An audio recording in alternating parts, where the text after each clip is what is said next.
Hello friends, ನಾ ಹೇಳಿದ್ನಲ್ಲ previous ವಿಡಿಯೋದಲ್ಲಿ ಬ್ರಹ್ಮಕಮಲ ತೋರಿಸ್ತೀನಿ ಅಂತ. ನಿನ್ನೆ ರಾತ್ರಿ ಅರಳಿದೆ ಅನ್ಸುತ್ತೆ. ಎಷ್ಟು ದೊಡ್ಡದಾಗಿದೆ ಹೂವು. ಐ ಹೋಪ್ ಇದು ಇವತ್ತು ಅರಳತ್ತೆ ಅನ್ಸುತ್ತೆ ಮೋಸ್ಟ್ಲಿ. ಇದು ನಿನ್ನೆ ಅರಳಿದ್ದು. ರಾತ್ರಿ 12 ಗಂಟೆ ಸುಮಾರು ಅರಳತ್ತಿದ್ದು. ಮತ್ತು ಬೆಳಗಾಗಷ್ಟೊತ್ತಿಗೆ ಒಣಗಿಬಿಟ್ಟಿರುತ್ತೆ.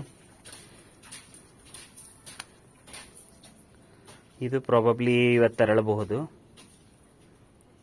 ಈ ಸಾರಿ ನೋಡಿ ಎಷ್ಟು ಚೆನ್ನಾಗಿದೆ ಹೂವು. ಲಾಸ್ಟ್ ವಿಡಿಯೋದಲ್ಲಿ ನೋಡಿದ್ರೆ ನೀವು 3 ಹೂವು ಆಗಿದ್ದು ತೋರಿಸಿದ್ದೆ. ಈ ಸಾರಿ ಒಂದೇ ದಿನ 4 ಆಗಿದೆ, 5 ಆಗಿದೆ. 1, ಇಲ್ಲೊಂದಿದೆ, 2, 3, 4, 5, 6 ಹೂವು ಆಗಿದೆ. ಆಮೇಲೆ ಇಲ್ಲೊಂದು ಸಣ್ಣ ಮಗ್ಗಿ ಆಗ್ತಾ ಇದೆ. May be it will take a weak.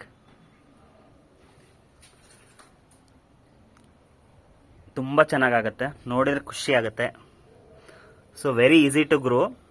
ಈ ಲೀಫ್ ಈ ಥರ ನೋಡ್ ಬಂದಿರತ್ತಲ್ಲ, ಇಲ್ಲಿ ಸ್ವಲ್ಪ ಕಟ್ ಮಾಡಿ ಇಟ್ಬಿಟ್ರೆ ಸಾಕು, ಬೇರೆ ಬರುತ್ತೆ. ಇಟ್ ಈಸ್ ಸಕಲೆಂಟ್ ಅನ್ಸುತ್ತೆ. ಭಾಳ ನೀರು ಬೇಕಾಗಿಲ್ಲ ಇದಕ್ಕೆ. ಸೊ ಮಳೆ ಬಂದ ಕಾಲಕ್ಕೆ ತುಂಬ ಫ್ರೆಶ್ ಆಗಿದೆ, ಭಾಳ ಚೆನ್ನಾಗಿ ಕಾಣುತ್ತೆ ಗಾರ್ಡನ್. ನೀವು ಎಷ್ಟೇ ನೀರು ಹಾಕಿದ್ರೂ ನ್ಯಾಚುರಲ್ ಆಗಿ ಮಳೆ ಬರೋದೇ ಗಿಡಕ್ಕೆ ಆನಂದವಾಗಿ ಇರುತ್ತೆ. Hope you enjoyed it.